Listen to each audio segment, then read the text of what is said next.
My boyfriend lost his memory. He forgot he was gay and forgot me.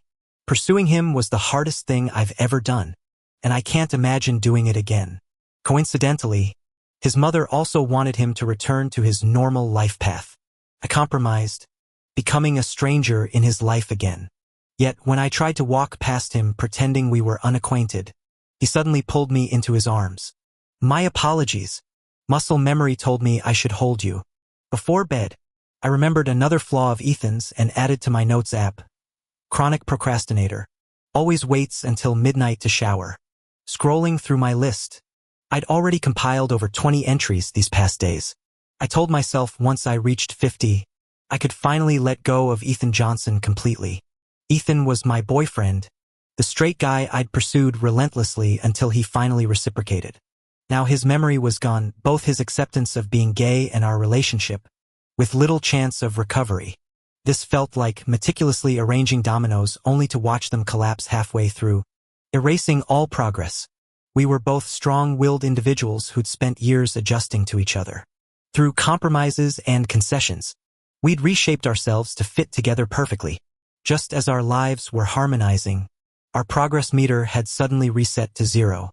I was away on business when the accident happened. Rushing back, I found him flirting cheerfully with a pretty nurse.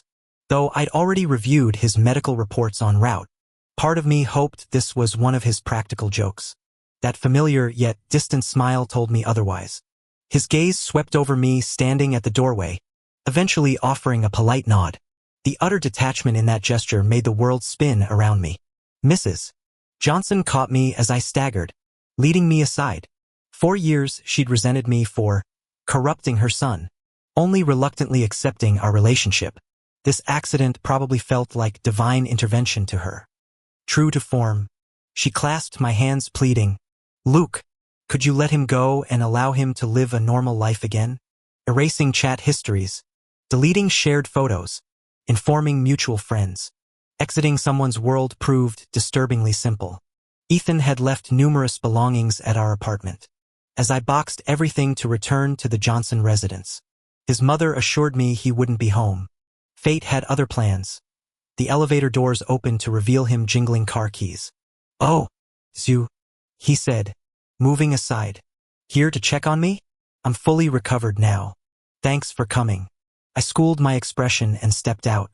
"Your mother mentioned. Thought I'd stop by." Ethan scratched his neck awkwardly.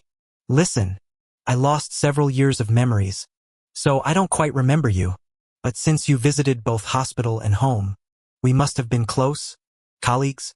Though prepared, the words still hit like a dull blade, swallowing the rising bitterness. I kept my voice steady. "We worked on the same project team. I'm Lucas Miller. When you return to work, I can help you get up to speed."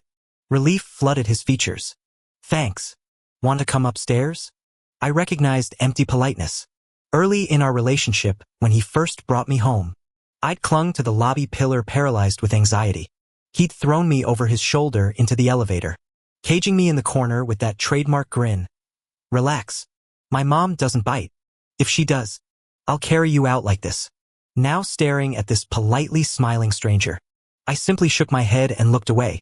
"No need. See you at the office."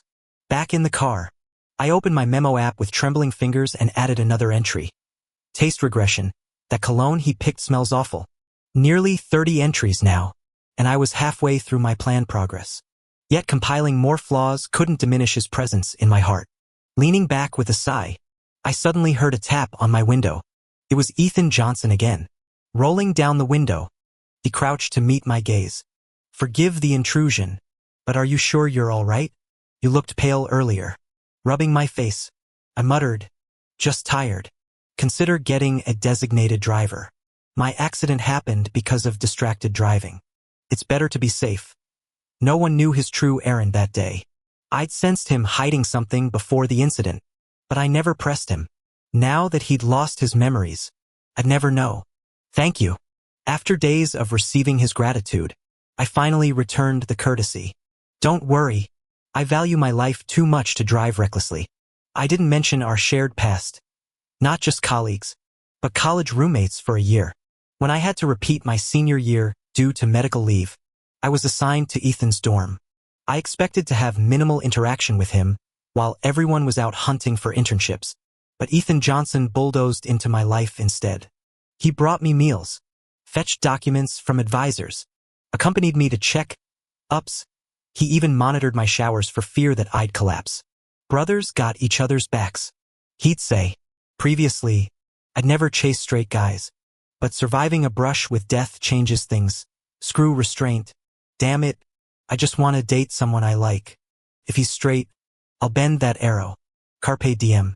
After 6 futile months of pursuit, graduation day came. I presented my job offer from his company alongside my flight ticket back to my hometown. Choose for me. He glanced at them and said, stop chasing so lamely. My heart sank, and I grabbed my luggage, but his grip yanked me back. I landed on his lap, and before I could fully register what was happening, his hand cradled my neck in a searing kiss. Why not just kiss me directly? Ethan Johnson returned to work 2 weeks later. When colleagues swarmed his desk to welcome him back, his confused gaze found me sipping water outside the circle. My casual lie had stuck. Predictably, he cornered me in the break room. Lucas Miller, why aren't you training me? Swamped lately, I clinked the coffee creamer noisily, avoiding eye contact. The team lead assigned someone better. But they say we barely spoke before. After a moment of thought, I offered, they're right. I'm just compulsively caring. I even visited the janitor when she sprained her ankle. His eyes dropped to my cup of whitener. That's hydrogenated oil. It's unhealthy. The familiar scolding almost made me believe his memories remained. Ethan Johnson used to strictly police my junk food cravings. My secret shame became clandestine takeouts. I'm really not good at pretending, always getting caught. On days when I'm caught, Ethan can keep me up until dawn, claiming it's to help speed up my metabolism. I smile and brew a cup in front of him, taking a big gulp. I just love this cheap taste. His Adam's apple bobs, clearly swallowing words he forced down.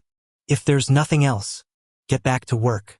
I'm not sure if staying alone with him any longer might lead to saying things I shouldn't. As I pass him, an arm suddenly hooks around my waist, pulling gently. I blink slowly, that second stretching endlessly. The warmth through 2 layers of clothes. His solid chest, warm breath on my nape, frozen in place. Ethan immediately withdraws. He stares bewildered at his own hand, his strikingly handsome face now crimson. Sorry. He stammers anxiously. I don't know what came over me. How strange. His mind might have forgotten, but his body remembers. Ethan and I were office secret partners. Colleagues only saw our minimal interactions, unaware we'd entwine fingers in crowded elevators, embrace boldly in empty break rooms, mask kisses with printer noises. Maybe repetition bred muscle memory. Our blank chat screen floods with his apologies. I reply patiently, don't worry. A casual hug between male colleagues means nothing. He finally settles, then asks, is that your girlfriend in your profile background? My heart jolts. I'd restricted my social media access but forgot the background. A photo of 2 shadows under streetlights during a walk. When passing between lamps, our shadows merged and parted repeatedly. What's fun about overlapping shadows? Ethan had mocked, yet held still for the shot before tilting my face for a kiss. Be brave. Post our real faces. Quickly change it. After sending, I add, focus on work. First day back. Management had other plans. As the hero who secured 2 major deals, Ethan got a welcome banquet. By afternoon, everyone eyed the clock, itching to feast. I sat farthest from Ethan at dinner, watching him charm the room effortlessly. He'd always been popular. After we got together, he'd narrowed his social circle. Now he's back in his element. Maybe Ethan's happier without me. The hollow ache makes me drain my glass. Liquor burns down my throat. Then I remember I drove. The ride-hailing app shows the driver's dot retreating. Most colleagues have left. From the corner of my eye, I see Ethan finish farewells and head my way. Nervous, I fake a busy call. He stops meters away, watching silently. What? The driver's voice crackles through wind noise, sounding frantic. I took a closer job on another app. Cancel yours. He'd kept me waiting 30 minutes. He sneers. LOL. Keep waiting then. Alcohol-fueled anger erupts. My voice rises. The text message started with a harsh insult about his family before getting abruptly hung up. As I was contemplating how to teach some manners to this creditless jerk, my phone got snatched away. I didn't drink. I'll drive. Ethan Johnson reached out towards me. Give me the keys. His casual demeanor made me hesitate to refuse initially. It wasn't until we passed 2 intersections that I realized how inappropriate this situation was. At a red light, Ethan's gaze fell on the abstract Lego couple figurines on the dashboard, customized during last Valentine's Day. The vaguely masculine shapes could be recognized as 2 men upon closer inspection. Before he could overthink, I quickly diverted his attention. Chilly weather today, he turned with concern. Are you cold now? His hand instinctively adjusted the AC temperature before freezing mid-action. Weird. Your car's controls feel surprisingly familiar. Damn. I shut my mouth. The tense silence lasted until we parked. Just as I planned to call Ethan a ride home, he kept poking his dead phone screen. Lucas, my phone died. Can I charge it at your place? No need. I refused hastily. I should get your ride since you drove me. The Johnson estate's too far without GPS. I'd feel unsafe. Trapped. I bitterly regretted not keeping spare chargers. Ethan hadn't been back here since the incident. The elevator doors opened to reveal my neighbor taking out trash. His eyes darted between me and Ethan, eyebrows lifting. Long time no. Yeah, my brutal work schedule.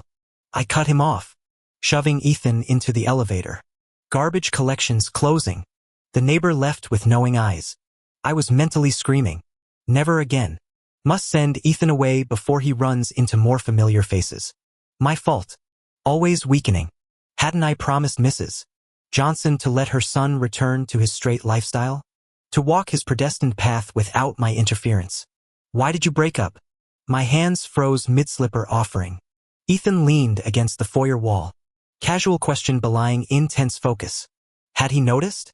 The twin shoes I bought him still on the rack. The ties I selected. The couple jackets in coordinated colors. I kept them, fearing my personalized gifts might complicate his new life. He changed. Ethan looked stunned, scrambling for comforting words. Then she's blind. Lucas, consider that ex dead. Plenty more fish. I glanced sideways, imagining his reaction upon realizing he's trash-talking himself. Don't say that. Don't curse yourself. Handing him a charger, I tried hurrying his exit. You deserve better, Lucas. His earnest expression mirrored the Ethan I first met, disarming my defenses, gradually permeating my world with his warmth. The digital clock blinked 11:11 as charging percentage crawled. My pulse raced when Ethan suddenly stood, blocking the bathroom doorway I'd intended to pass. Before I could react, he trapped me against the wall, breath mingling with mine. You kept my stuff. His gaze burned through me. Still care? All my rehearsed lies evaporated. His lips crashed against mine before I could answer, fingers threading through my hair with desperate familiarity. The charger clattered forgotten as we stumbled into the bedroom, years of pent-up longing erupting in chaotic passion. Morning light exposed our naked entanglement. Ethan traced my jawline. Voice hoarse, my straight path was walking away from you. His thumb brushed my kiss-swollen lips. Never again. Outside, early birds chirped as we finally stopped pretending. The ties remained hung. The couple jackets stayed paired. And somewhere, Mrs. Johnson's perfect plans lay shattered, outmaneuvered by stubborn hearts. I realized things were taking an uncomfortable turn. We seemed to be repeating old patterns. Ethan was still rambling. At our recent high school reunion, I noticed many female classmates had blossomed into beautiful women who were still single. If you're looking to date, I could set something up. I decided to shock this clueless straight boy into abandoning such notions and keeping his distance. This matchmaking scheme of yours won't work. Ethan chuckled dismissively. Nonsense. Someone as outstanding as you could easily. Because I'm gay. His hand froze mid-gesture, eyes widening. My ex was also a man. We did everything couples do, right in this apartment. What? You mean? Ethan's face flushed crimson, his words dissolving into stammers. Correct. I'm homosexual. I stepped forward, unsurprised when he recoiled. Still want to play matchmaker? His forced smile collapsed as he realized I wasn't joking, gaze darting anywhere but mine. The air thickened with awkwardness. Ethan yanked out his charger, mustering a strained grin. This fast, charger works great. Already at 50%. Enough to get home. I nodded. I'll walk you out. No need. Rest early. He fled like the apartment was burning, having heard our neighbor return minutes earlier. That night, I dreamt of our first coming out conversation years ago. Back when we were inseparable best friends. Brothers, in arms. I braced for disgust, rejection, public shaming. Instead, after smoking 3 cigarettes on the balcony, Ethan had said, I respect your truth, but can't return those feelings. If you still want me around, I'll wait until your heart finds someone else. That moment sealed my determination to win him. Dawn found me staring at the ceiling, resignation settling in. My list of his flaws project had failed. The heart wants what it wants. Transitioning from lovers to estranged colleagues. How many lifetimes until this ache fades? Dark circles framed my eyes next morning. HR negotiations left me drained. 1 more month of this purgatory. 1 month until clean breaks. The universe mocked my resolve instantly. A coffee materialized on my desk. From Ethan. My desk mate said preemptively, everyone got one. Our work chat exploded with thank you stickers. His message blinked. You were away, so I ordered for you. Want something else? The velvety brew soothed my throat. It's perfect. I replied, swallowing bitterness with caffeine. Across the room, Ethan's laughter carried like wind chimes, both comfort and dagger. After a long pause, Ethan Johnson's message popped up again. Want to grab lunch together? I did a lot of thinking last night. There's something I need to tell you in person. I straightened up and glanced toward Ethan's desk. His shoulders were visibly tense as he stared intensely at his screen. Since I'd be leaving soon anyway, I figured a few more days wouldn't hurt. Sure, I replied, though I immediately regretted it when I saw where he chose. This overpriced health food joint. As I poked at the halved cherry tomatoes, the heavenly aroma of roasted duck from the neighboring restaurant mocked my taste buds. This pale green monstrosity on my plate might as well be lawn clippings. Ethan kept nervously studying my expression. Maybe we should order something else? He offered, clutching the menu like a lifeline. Not necessary. Was this your big revelation after a whole night's thinking? Dragging me to this overrated salad bar? No, that's not. Ethan flushed crimson, his Adam's apple bobbing. I wanted to apologize about last night. I overreacted. I didn't mean dash. Relax. Honestly, your opinion doesn't really matter to me. The words hung coldly between us. Ethan looked like I'd slapped him. But as someone about to vanish from his life permanently, it's better this way. This place sucks anyway, I declared, already swiping my card at the payment terminal. Ethan's mortified, next time I'll pick better, followed me out. Next time? Why would he want that?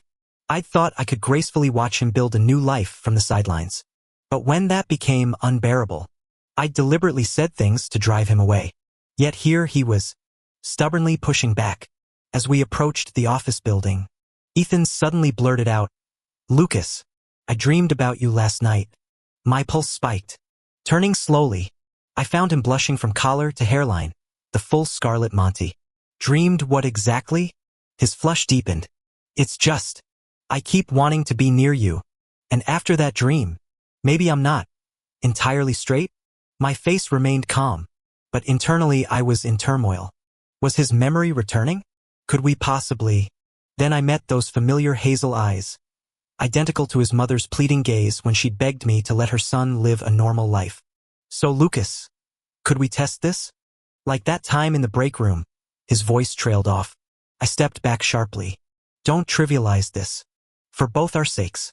The company moved fast. By next morning, they'd hired an intern to replace me, some clueless undergrad with more enthusiasm than competence.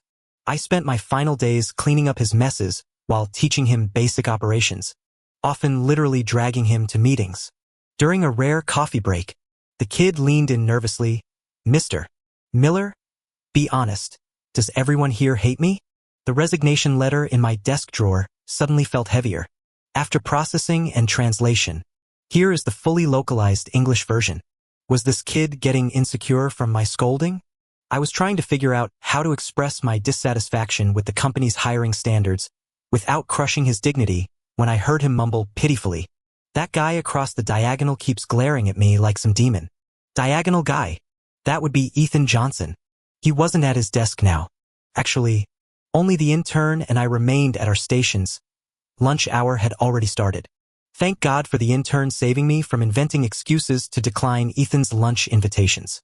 Though he hadn't asked today. Guess yesterday's harsh words did the trick. Don't mind him. Hungry? Let's go. My sentence died as an enormous takeout container thumped onto my desk. Figured you were swamped. I didn't need to turn around to know who it was. The intern lit up. Spicy roasted duck. My absolute favorite. Ethan grinned. New users get 20% off downstairs. The line's getting long though. His gaze turned earnest as he added, I was dense yesterday. Didn't realize you wanted this place. The smell's strong. I'll set up in the break room. Join me when you're ready. The intern let out a dramatic groan, glaring daggers at Ethan's retreating back. Luke, is he hitting on you? My tea went down the wrong pipe. I doubled over coughing violently, throat burning as I hacked like a consumptive Victorian poet. The intern quickly undid my top button, patting my back until the fit subsided. When I finally straightened up to thank him, I found him standing awkwardly apart, eyes sparkling with scandalized delight, because the arms still wrapped around me belonged to Ethan. I'll head down first. Enjoy your meal. The intern vanished faster than free office snacks. Ethan's hand lingered on my shoulder. I shrugged it off, but he seized my wrist instead. Lucas, I don't think I need to question it anymore. What I feel for you. It's definitely Ethan. My voice rasped from coughing. I see professionalism intact. This constitutes workplace harassment. He leaned closer, pressing my palm against his chest. The frantic heartbeat thudding through his shirt made my scalp prickle. This body. It keeps wanting to hold you tight. I seized the loophole. So it's not your conscious decision? Then control your animal instincts. No, that's not what Ethan flushed crimson. I mean the desire is mine. I want to embrace you, kiss you, and dash. Oops. Forgot my badge. Can't exit without it, ha ha ha. The intern came barreling back, snatching his lanyard while staring determinately at the ceiling. Heard nothing. Saw nothing. His booming laughter echoed down the hallway. We stood in excruciating silence. Finally, Ethan choked out, You're single. Could you give me a chance to court you properly? God. Migraine brewing. Soul exhausted. Countdown day 28. Hundreds of unread messages from Ethan. Day 27. Theater tickets offered. Declined. Day 24. His browser history projected during a meeting frowny-faced Johnson family dream interpretation. Male dreaming of sex with man? How to pursue a gay man. 10 tricks to make him obsessed. Most attractive male archetypes 2023. Top-rated BL films? I yanked the HDMI cable faster than a gunslinger. Day 15. Rain poured during evening commute. No umbrella. Car stuck in traffic restriction. Ethan shouldered past the intern to stand dripping beside me. Ethan Johnson pulled out a tiny umbrella. I clearly remembered that the spare umbrella in his office was much larger. Nothing like this palm-sized one he was holding. It's pouring. Want to share? He offered. I pretended not to hear and rushed into the rain. To my surprise, he followed me. As I dashed into the apartment lobby, I heard footsteps right behind me. Turning around, I saw Ethan, equally soaked. Is your umbrella just for show? I snapped. Was afraid you'd disappear if I opened it. He replied, with droplets falling from his hair. Ethan, this isn't funny. You should leave. Avoiding his puppy dog eyes glistening with rainwater, I hardened my heart and headed towards the elevator. Lucas. His voice trembled with a sniffle. I'm freezing, my head feels dizzy. I almost rolled my eyes. Had he been learning how to use his vulnerability as a weapon online? But noticing his ashen complexion, my heart sank. How could I forget he'd just recovered from serious injuries? Reluctantly, I took him to my apartment. Shower quickly and get out. He pointed at my soaked clothes. You first. One more second of hesitation and you're back in the rain. I warned. Ethan practically darted into the bathroom. I opened my closet, took out his old hoodie and sweatpants, and put them outside the steamy bathroom. As usual, he came out incredibly fast, with rosy cheeks and annoyingly energetic, looking completely healthy and erasing his earlier fragility. His face brightened when he saw the clothes. "Lucas, your clothes are so comfortable. They're not mine." The realization hit him like a bucket of cold water. "Why are you still keeping an ex's things? Can't let go?" He ripped off the hoodie as if it had burned him and tossed it aside. "The color scheme is tacky anyway." I averted my eyes from the muscles showing through his damp undershirt. His hospital stay had made him thinner, but the familiar contours were still there.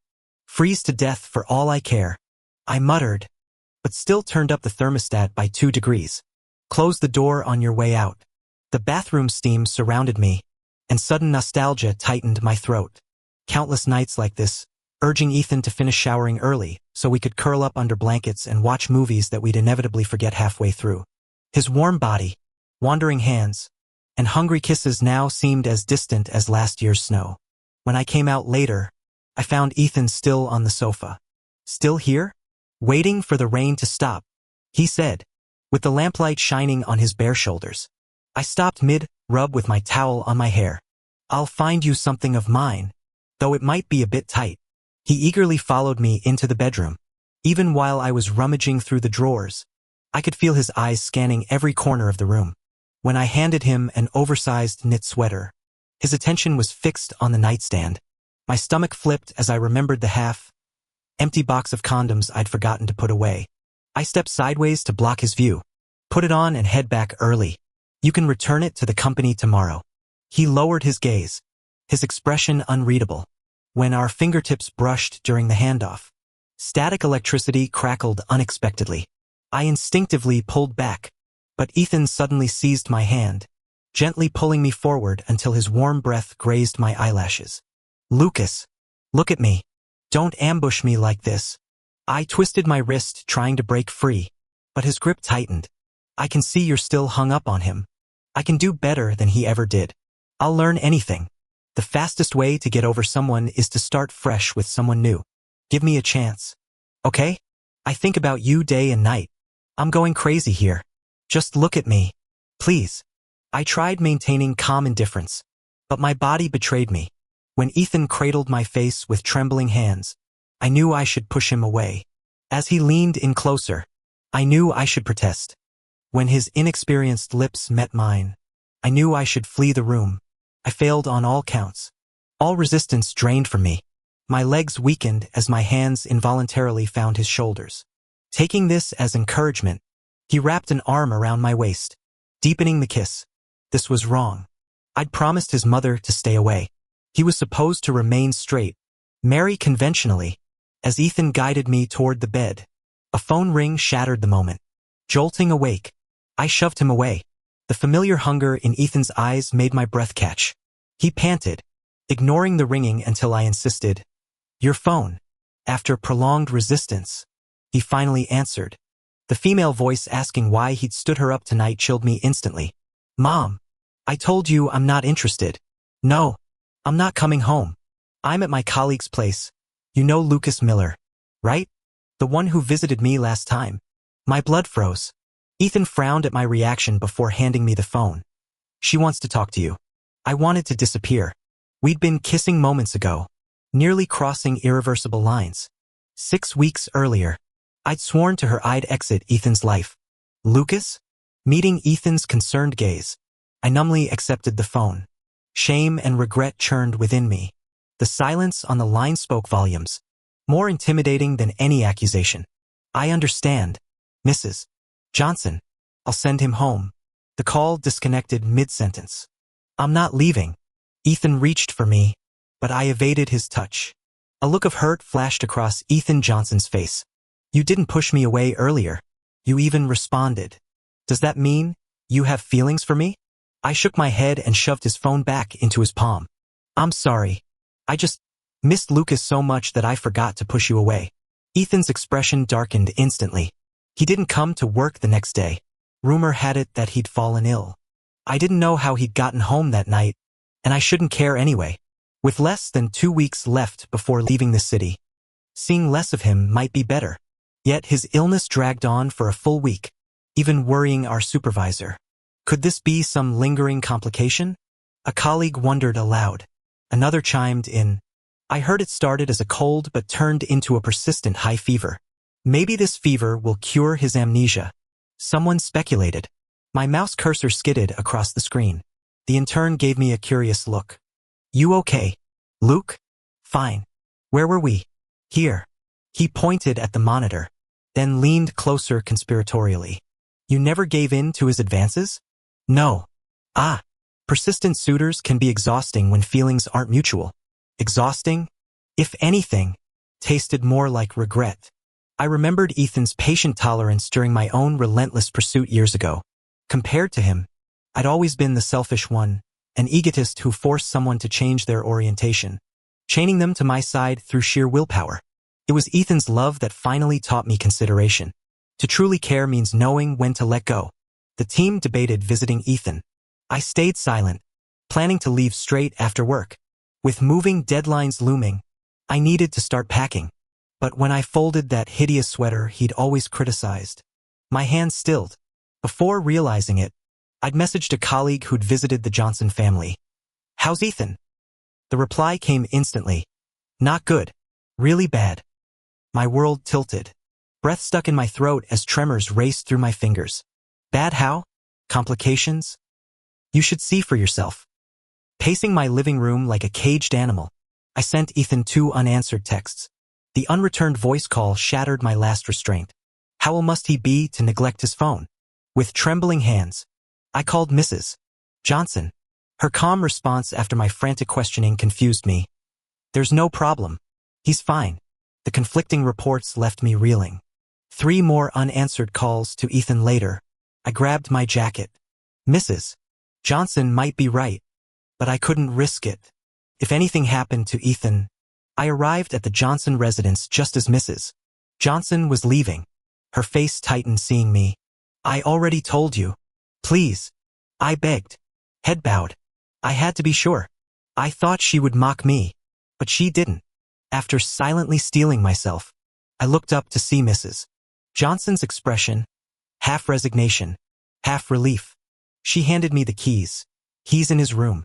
Too exhausted for pleasantries. I immediately went upstairs. The strange unease creeping through me since entering intensified. Yet I couldn't stop myself from rushing straight to Ethan's room. The dim room revealed his silhouette lying sideways, facing away. My heart pounded wildly as I tiptoed around the bed. Ethan turned with a playful wink, and realization struck. Not anger, but overwhelming relief flooded me. He was safe. As I turned to leave, Ethan scrambled from the sheets, wrapping himself around me like an overeager octopus. My exhausted limbs betrayed me as he pulled me onto the mattress. You lied. After hearing you were quitting, this was my last chance. He murmured into my hair, explaining how he'd orchestrated the whole crisis through colleagues. The instant replies, the staged urgency. How had I missed it? Lucas Miller. His arms tightened. You feel this too. Why keep pushing me away? Before I could respond, he continued, I made a deal with my mother. If you came tonight, she'd stop interfering. His relieved sigh warmed my neck. Thank God you came. Mrs. Johnson's conflicted expression suddenly made sense. As I processed this, cold metal slid onto my left ring finger. I instinctively curled my hand, but Ethan firmly pushed the band home. A perfect fit. This was always meant for you, he whispered. The jewelry store called about unclaimed rings. The engravement said J&Z. Were we? My mind reeled. Z could stand for Joe. I deflected weakly. Ethan's grip tightened. Don't do this. I'm not that dense. There's only ever been you. His thumb brushed my cheek, coming away wet. Are you punishing me for forgetting us? God knows I hate myself enough for both of us. His lips traced a sacred path from my trembling eyelids downward. Let's start over. Lucas. True to his word, Ethan never regained his memories. Once we officially reunited, he began his playful interrogations. So, who usually took the lead before? Keeping a straight face, I lied me. After dramatic internal struggle, He flopped onto the bed like a sacrificial lamb. Do your worst. At the last second, he clung to me whimpering, Luke, maybe let me go first? I only studied the dominant techniques. After I learn the other stuff, we can switch? Promise? Later, he nuzzled my neck contentedly. Better than your ex? I never told him there was no ex. Some secret sweetened with keeping. Now working at different firms. We parade openly as a couple. Mornings find us sharing coffee stains on matching ties. Evenings tangled on the couch watching half-finished movies. Falling in love twice with the same person feels like discovering hidden rooms in a familiar house. Every rediscovery more precious than the first.